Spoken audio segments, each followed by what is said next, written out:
Hay que ser coherente con lo que se dice. Yo condeno las violaciones de los derechos humanos, las cometa quien las cometa, independientemente de su color político. Pero ustedes al final, aunque dicen una serie de cosas, después hacen otras, que siempre tienen que ver con los negocios, porque ustedes han institucionalizado la corrupción como forma de gobierno. Ese es el principal legado del gobierno que usted encabezó en la Comunidad de Madrid, igual que en Valencia. Había un dirigente de su partido que decía: yo estoy en política para forrarme. Nosotros estamos aquí para que la política no sea un espacio para que algunos se forren, sino para mejorar la vida de la gente. Y eso es incompatible con privatizar lo público. Eso es incompatible con convertir las televisiones públicas en instrumentos de propaganda. Eso es incompatible con transferir el dinero de los madrileños a clínicas privadas. Eso es incompatible con convertir el sector público en un negocio para que algunos se forren a costa de la mayor parte de la gente. Nosotros tenemos un adversario fundamental, ustedes. Y perdone que sea sincero, pero creo que ustedes van a perder las elecciones y nosotros queremos formar parte del cambio político en este país ganando unas elecciones. Y permítame un consejo: si van ustedes a perder, retírense con dignidad, sin insultar, sin infamiar, sin gritar, sin mentir. Es muy sencillo. ¿Y sabe lo que haremos nosotros? Cosas muy sencillas. Hacer una reforma fiscal para que paguen impuestos los ricos. No utilizar las instituciones públicas para enriquecer a nuestros amigos. No crear tramas como la Gürtel para que nos financien campañas electorales. No privatizar la sanidad de los madrileños. Evitar que haya 71.000 pacientes en lista de espera como hay ahora. Evitar que los sobresueldos y los sobres y los maletines de 500 euros circulen en el partido, en la sede del partido del gobierno. ¿Sabe qué más haremos? Proteger los derechos sociales y no arrodillarnos frente a ningún poder exterior, ser patriotas y decir que los derechos de los españoles están por delante de la troika. Y haremos con los sueldos lo mismo que estamos haciendo ahora. Nosotros entregamos 2/3 de nuestro sueldo. ¿Usted hacía lo mismo, señor Aguirre? Claro que no, porque ustedes están acostumbrados a vivir de lo público, pero creo que por suerte ustedes muy pronto van a formar parte de la historia política de nuestro país y no del presente, porque cada vez hay más gente que quiere cambio. Y yo me limito a aconsejarle, señora condesa, que se retiren ustedes sin gritar y sin insultar, porque nuestro objetivo es ganarles las elecciones, es derrotarles en las urnas, señora Aguirre. Maruenda, Pablo Iglesias, amigos, va a ser trending topic seguro esta cordial. Noche. ¿Pero tú correspondes esta amistad? A mí claro, por supuesto. A mí somos gente educada.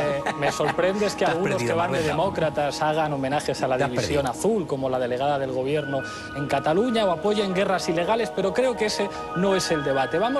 Porque el lenguaje nunca es inocente. Antes se hablaba de asaltar y se decía acto seguido, pobre Carrefour, que es un supermercado decente que hace donaciones, pues fijaos, vamos a expropiar. Resulta que Carrefour le debe a todos los ciudadanos españoles, en concepto de impuestos de sociedades, entre 2004 y 2007, 366 millones de euros. Resulta que el expresidente de Carrefour, Daniel Bernard, el año pasado se va de la empresa y se lleva una indemnización de 39 millones de euros, que equivale a más de 2.500 horas trabajando por el salario mínimo francés. Es una empresa privada, y ellos pueden pactar ese tipo de indemnización. Y el año pasado Carrefour es sancionado en Francia por pagar menos que el salario mínimo a buena parte de sus trabajadores. Vale, perdonadme un poco, antes de que estamos sumando mucho ruido, perdonadme un poco, Pablo, pero vamos a dejar ya supermercados, que tampoco este centro de distribución de alimentos es el objeto de nuestro debate. Espero que no se anuncie en La Sexta, porque no me volvéis no lo sé, pero te prometo que no tiene nada que ver. Es que me gustaría centrarme en el tema. Con la expropiación. Yo tengo una pregunta, Inda. Si yo digo,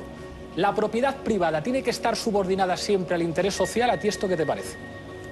La propiedad privada es propiedad privada, simplemente no interés social ni nada, es una cuestión sagrada. Es lo que dice el artículo 33 de la Constitución española, que la propiedad privada tiene que estar subordinada al interés social. ¿Qué es lo que haría un gobernante decente?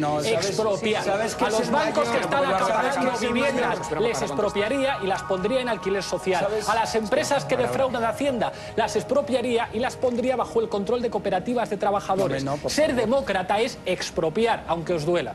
Eso es ser demócrata. Espera, Eduardo, y luego vas tú.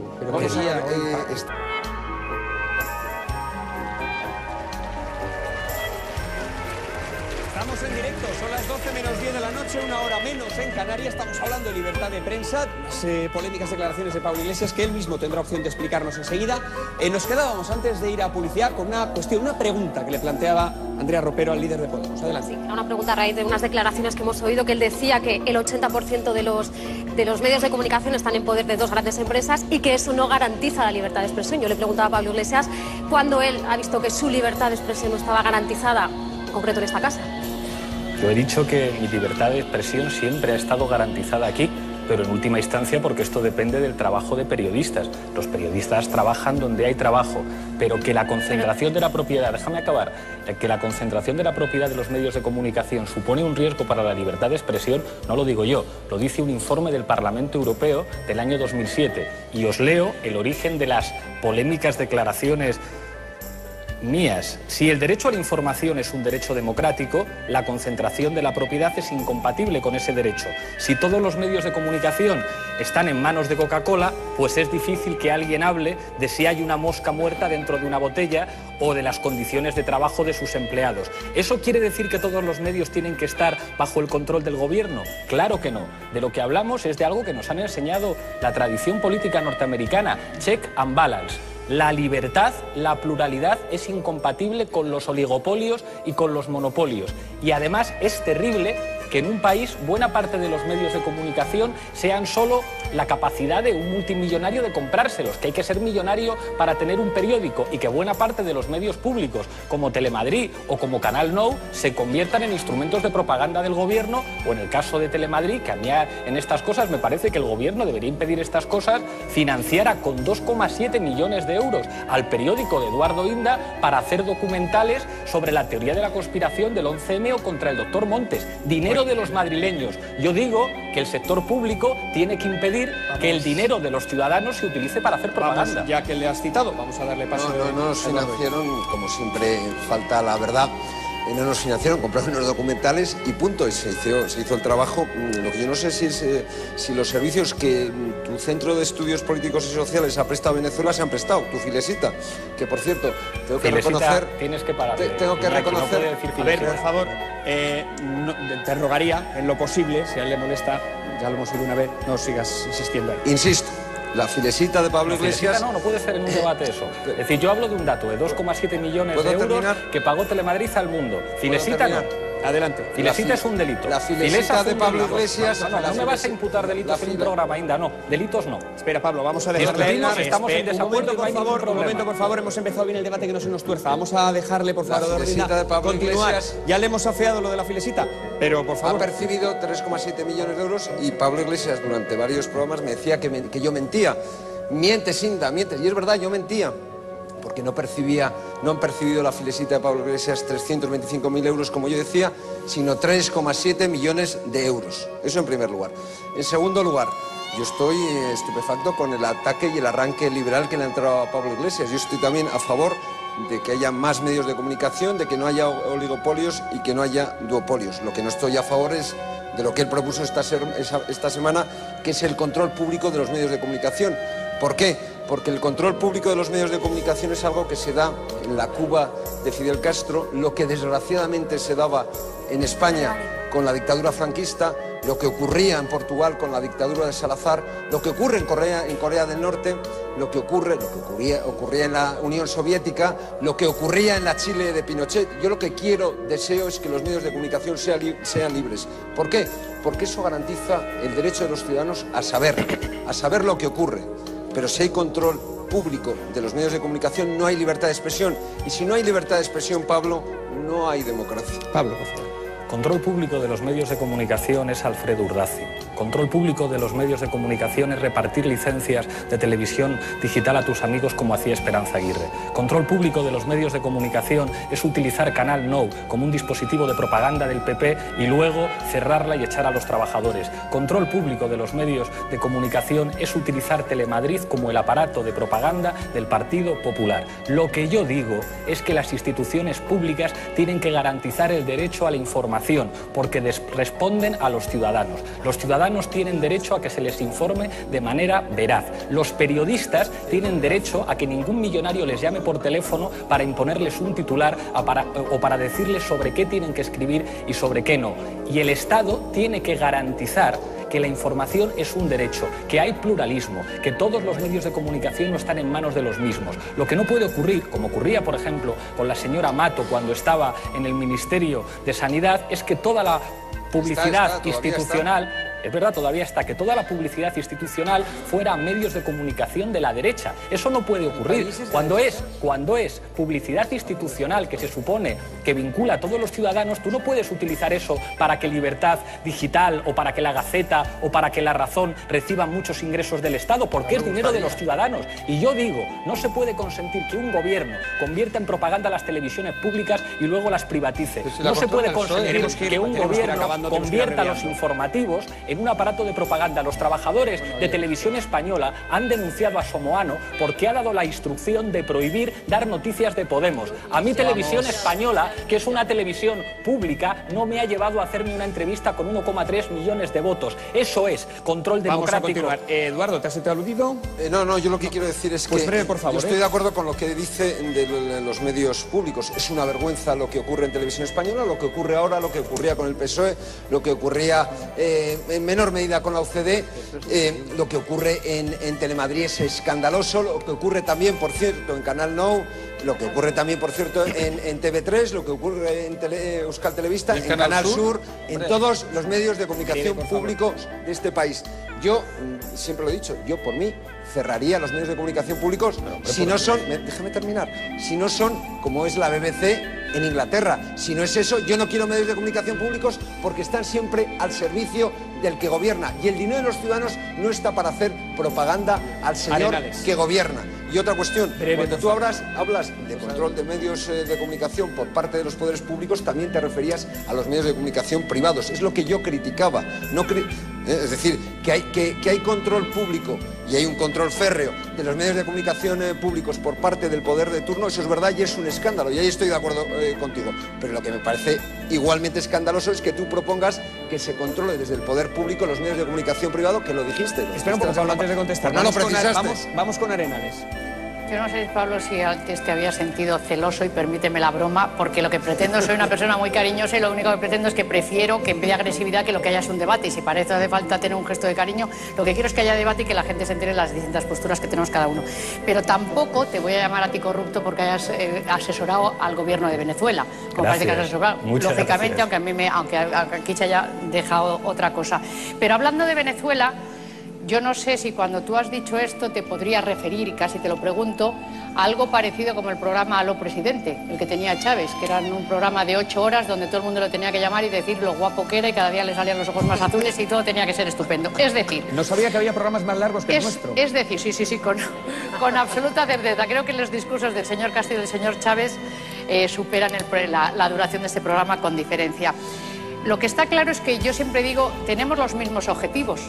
Los políticos, por regla general, o casi siempre tenemos los mismos objetivos: generar empleo, que la gente viva mejor, el que las televisiones públicas tengan un carácter didáctico y haya libertad de expresión, el que sean plurales. Pero claro, siempre la diferencia entre el centro izquierda o la gente de izquierdas y el centro derecha siempre es la misma, es en el cómo, y sobre todo la gran diferencia después de un siglo es en los resultados. Sobre todo la gran diferencia está ahí, porque tú cuando dices, estás diciendo, atacando por una parte el control de los millonarios y por otra parte estás pidiendo control.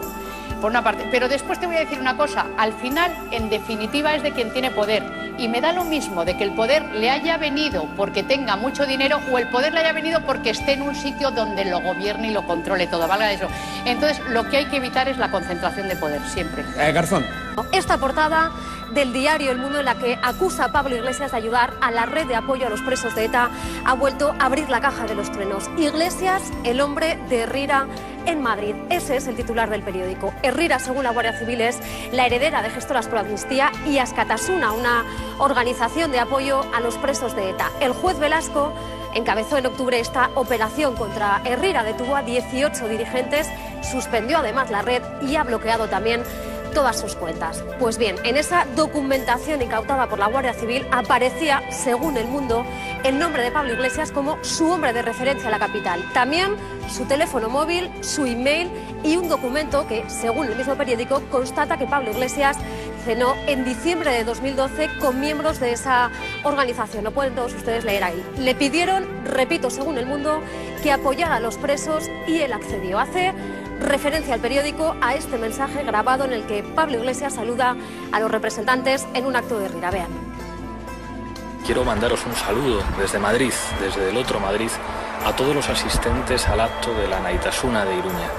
Es fundamental que todos y todas pongamos nuestro granito de arena para defender los derechos humanos y para combatir la excepcionalidad. Hay que terminar de una vez por todas con este conflicto. Un saludo. Ese era su saludo, pero además hay otro vídeo al que muchos recurren también para criticar a Pablo Iglesias. Estas palabras del líder de Podemos en un acto en una Herrico-taberna de Navarra. Tenemos aquí las imágenes.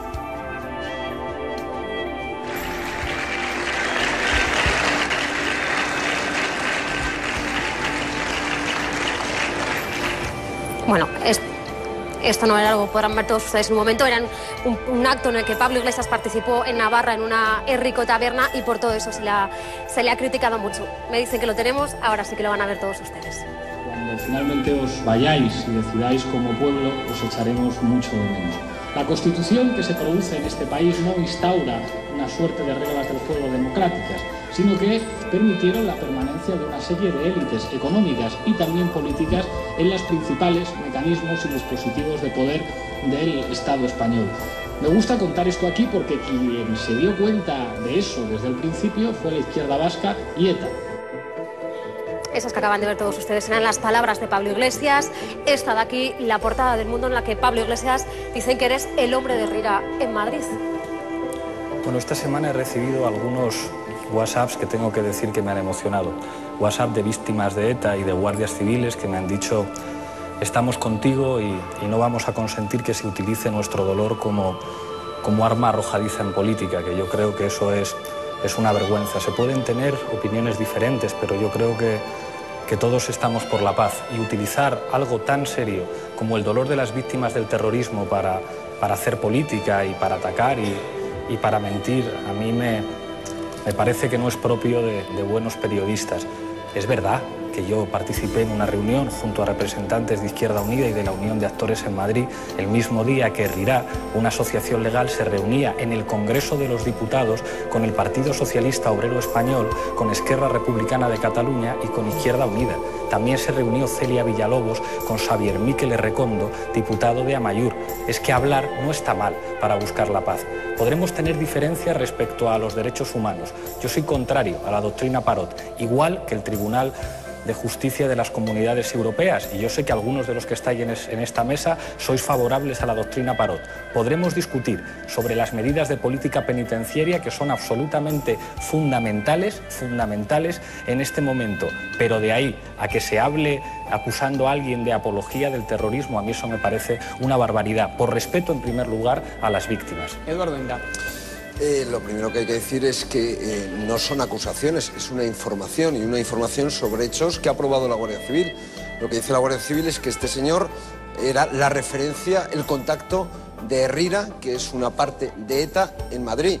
No lo decimos nosotros, lo dice la Guardia Civil. Eso es lo primero que hay que precisar para ser honrados intelectualmente. En segundo lugar, yo quiero rendir un homenaje hoy, en este momento, a Miguel Ángel Blanco, de cuyo asesinato a cañón tocante hace 17 años, se cumplen hoy 17 años. Es decir, ese asesinato, según Pablo Iglesias, se cometió tenía una explicación política. Pues fue un asesinato deleznable, como todos los que ha protagonizado ETA. Y hay que decir otra cosa. Está bien que Pablo Iglesias poco a poco evolucione y cambie de parecer, pero una persona, un demócrata, jamás participaría en un mitin de RIRA o de las gestoras por amnistía, porque es ETA. Yo no participo, un demócrata no debe participar nunca, Pablo, en un mitin de una organización que ha asesinado a 900 personas, que ha secuestrado a varias decenas, que ha dejado huérfanos a centenares de niños, que ha mutilado a miles de personas, que ha dejado con quemaduras gravísimas a cientos. Yo no participaría nunca en un mitin y creo que un demócrata jamás debe participar en un mitin. ¿Pablo? Pero, ¿puedo terminar? Sí. Pero, por ejemplo, no voy a referirme a las declaraciones de Pablo porque ya las habéis reflejado, pero Monedero, que según él dice es íntimo suyo y es compañero suyo de Podemos, dijo unas palabras que son muy explícitas de lo que nosotros comentamos el otro día y de por dónde iban y por dónde yo creo que van hasta el momento los líderes de Podemos, que no los votantes de Podemos, que no es lo mismo. Y Juan Carlos Monedero dijo textualmente, y abro comillas, cuando uno piensa que en el País Vasco la represión ha tenido un espacio muy alto, uno puede a lo mejor empezar a entender la violencia de ETA. Cierro comillas. A mí esas declaraciones me parecen deleznables, repugnantes. Que alguien justifique a una banda que ha asesinado a 900 personas, que ha dejado heridas a 5.000, me parece sencillamente repugnante. Yo creo que desde el programa se debería llamar por teléfono en este momento a Juan Carlos Monedero para que pueda defenderse. Creo que eso sería lo razonable. En aquel acto en Pamplona... Bueno, pero un momento, ya que estás tú, te vamos a dejar a ti ese papel. Adelante. Pero creo que no estaría muy mal que por alusiones se le llamara. En aquel acto, en Navarra estaban presentes dirigentes del Partido Nacionalista Vasco. Estaba presente Javier Madrazo de Ezker Batua. Estaban presentes representantes de muchas organizaciones civiles que estaban diciendo una cosa que no tiene nada que ver con ETA, que estaban diciendo que se cumplan los derechos humanos, que es algo que la mayor parte de los ciudadanos del País Vasco están de acuerdo. Y a ti te puede parecer mal, pero que utilices el dolor de las víctimas, que hables de los asesinatos y de las mutilaciones para enfrentarte políticamente conmigo, revela hasta qué punto algunos tenéis miedo a discutir de las cosas serias y de las cosas importantes. Nosotros condenamos a ETA y lo hemos dicho siempre alto y claro, pero hablar de un problema político no supone estar de acuerdo con él. Las bombas de Hiroshima y Nagasaki fueron un crimen, pero tienen explicación política. El conflicto de Irlanda del Norte se estudia en las facultades de ciencia política y eso no quiere decir que yo no condene las bombas del IRA. El Código Penal español dice que los delitos de terrorismo son los que se caracterizan por querer subvertir el orden constitucional. ¿Qué es querer subvertir el orden constitucional más que una intencionalidad política? Yo puedo hablar del cáncer y no estar de acuerdo con el cáncer. Y ahora me vas a permitir que te lea algo que ha escrito una víctima de ETA. Es breve. Yo pasé miedo en mi juventud y no lo siento ni lo quiero más. Y yo como miles de personas dentro y fuera de Euskadi. Ni cuando paseo por Bilbao ni cuando hablo de ETA con las mismas personas con las que entonces no hablaba. Y dice al final, esto incluye a personas de Rirá. Algunas tienen mi teléfono y mi dirección de correo electrónico. Que cada cual saque conclusiones. Hablar con una asociación legal con la que puedo tener muchas diferencias no me convierte en cómplice de nada. En todo caso, algunos asumimos la responsabilidad de que el futuro de paz en España y en el País Vasco pasa por el diálogo, mientras que otros utilizáis el dolor y el sufrimiento de las víctimas para vender periódicos. Va a hablar Eduardo Inda y después voy a abrir el debate a los diario demás, El Mundo y yo personalmente hemos estado siempre del lado de las víctimas. Cuando tú elogiabas a ETA, nosotros estábamos del lado de las víctimas. Cuando tú elogiabas a los que mataban, nosotros estábamos al lado de las víctimas. Y te voy a leer una frase que tú dijiste que revela cuáles eran, por lo menos hasta el día de hoy, tus verdaderas intenciones. Abro comillas. Pero hay otra forma de entender la política, entenderla como boxeo. Entender que la paz no es más que el resultado de la guerra. Así entiende ETA la política. En tercer lugar, lo que quiero decir es que yo no utilizo a las víctimas. Tú te asocias y tú eres el apoyo en Madrid de algunos de los que mataron a 900 personas, secuestraron a decenas y han dejado heridas a miles. Tú eres la referencia de esos indeseables en Madrid. Y no lo digo yo, no lo dice el periódico, lo dice la Guardia Civil. Tú eres la referencia. Tienen tu móvil, tienen tu teléfono. Y ellos, en la documentación que se les incautó, tenían tu nombre con un entrecomillado que ponía referencia en Madrid. El nombre de Eduardo Inda jamás se encontrará entre la documentación que se incauta. Vamos a abrir el debate a continuación. Antes de darte paso, Pablo, vamos a... La persecución que yo he vivido este mes es un síntoma de la debilidad del régimen del 78. Sus explicaciones no convencen. Yo creo que todos los interrogantes están en pie. Surgen nuevas incógnitas, pero Podemos no quiere hablar. Es un tema que está zanjado, Esta noche siguen las dudas sobre el caso Monedero en El Cascabel. Sobre el tema ha sido preguntado esta noche Pablo Iglesias en Telecinco. Una entrevista que han mantenido con Pedro Piqueras a eso de las 9:30 de la noche aproximadamente, y le ha preguntado sobre el particular y ha defendido nuevamente a Monedero. Sorprendentemente, antes de llegar a esa pregunta, el señor Iglesias ha explayado sobre cómo hay que conseguir aquí dinero para pagar todo lo que el país necesita pagar, desde pensiones a subsidios de desempleo, pagar la sanidad, la educación. Él lo resuelve todo con el tema de los ricos.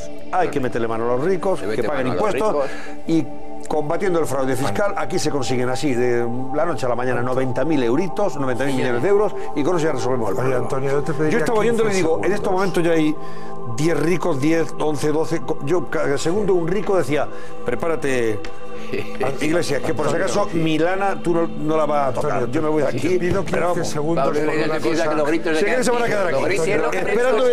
Esperando a que le fastidie la SICAD, esperando a que le meta la mano al depósito del dinero que tiene. Lo que han hecho en Grecia. Lo que han hecho en Grecia. Por la que me siento, creo que hay mucha gente que ha de sentirse insultado cada vez que uno de estos personajes habla del régimen del 78. A mí, yo en lo personal me siento profundamente herido e insultado, porque eso es un insulto a toda la gente, no solo de izquierdas, muchos de izquierdas, que combatieron contra la dictadura, que combatieron contra el franquismo, que en la medida de sus pocas o muchas fuerzas se opusieron a la dictadura. Y que estos pájaros llamen a lo que ellos consiguieron, que fue la constitución de la libertad y de la democracia y de la reconciliación nacional, el régimen del 78, es un insulto a toda la gente que en un momento determinado luchó por la libertad y por la democracia, y no se lo tolero, porque estos antifranquistas sobrevenidos de anteayer son intolerables, porque si hay un régimen, y queda en la memoria nuestra, era que el régimen, imaginamos régimen siempre como dictadura, y si hay un régimen es el que les paga a todos, que es el chavista. Pero esto, que le costó a la sociedad española un esfuerzo enorme y mucha sangre incluso, no es un régimen, es una democracia en la que ellos pueden decir eso. Solo quería decir eso. Bueno, es que me duele en lo personal. Por tantos amigos, algunos que no están aquí, incluso algunos muertos por ese régimen. En nombre de los abogados de Atocha, que se callen y que dejen de insultarnos a todos con lo del régimen del 78. El candado del régimen.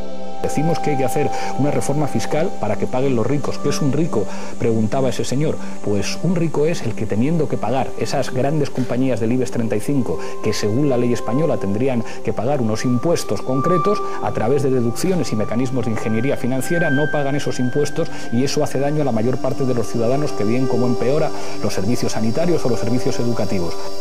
Ingeniería financiera, no es ingeniería financiera crear una sociedad ad hoc para evitar pagar las calles y los símbolos de la dictadura franquista. Me parece perfecto, pero que se quiten, por ejemplo, las calles que hay dedicadas a una persona que asesinó a muchas personas, como es Pasionaria, en 2 ciudades de Andalucía, o que se quiten las calles dedicadas a Santiago Carrillo, que asesinó a 6.000 personas en Andalucía, y por cierto que lo hagan también en Madrid, en la capital de España. Es decir, las calles y los monumentos dedicados a las personas que han reprimido a sus conciudadanos hay que retirarlas, y todo tipo de monumentos. Me parece bien, eso se hizo en la Alemania post-nazi, pero las de todos los bandos, no solo las de un bando. E insisto, si yo tengo un terrenito, una casita en las afueras de Málaga, y me vienen a expropiar el terreno porque hay que levantar y verse ahí cada vez, pues es una auténtica aberración. Pablo.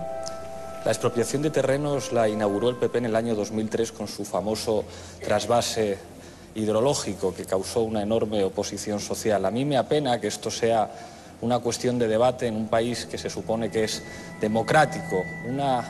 Una democracia que no rechaza frontalmente una dictadura es una democracia acomplejada, y una democracia que no defiende lo que lo que da la dignidad a un pueblo. Es una vergüenza para todos los demócratas que las calles, que las plazas de nuestro país hagan homenajes a una dictadura que hundió nuestro país en el retraso durante más de 40 años y que sometió a la población a la mayor de las humillaciones. Esto no debería ser un debate en un país democrático, esto debería ser una cuestión de normalidad. Es una vergüenza que los que perdieron la Segunda Guerra Mundial en toda Europa, menos en España, sigan disfrutando de calles, de plazas, de pueblos que no son más que homenajes al fascismo, y eso no es compatible con la democracia. ¿Pero a ti te parece bien que haya calles dedicadas en España y en Andalucía concretamente a un asesino de masas como es Santiago Carrillo o a Dolores Ibarruri, que era otra asesina de masas? ¿Te parece bien? Creo que es una barbaridad que digas que Dolores Ibarruri, es mi opinión.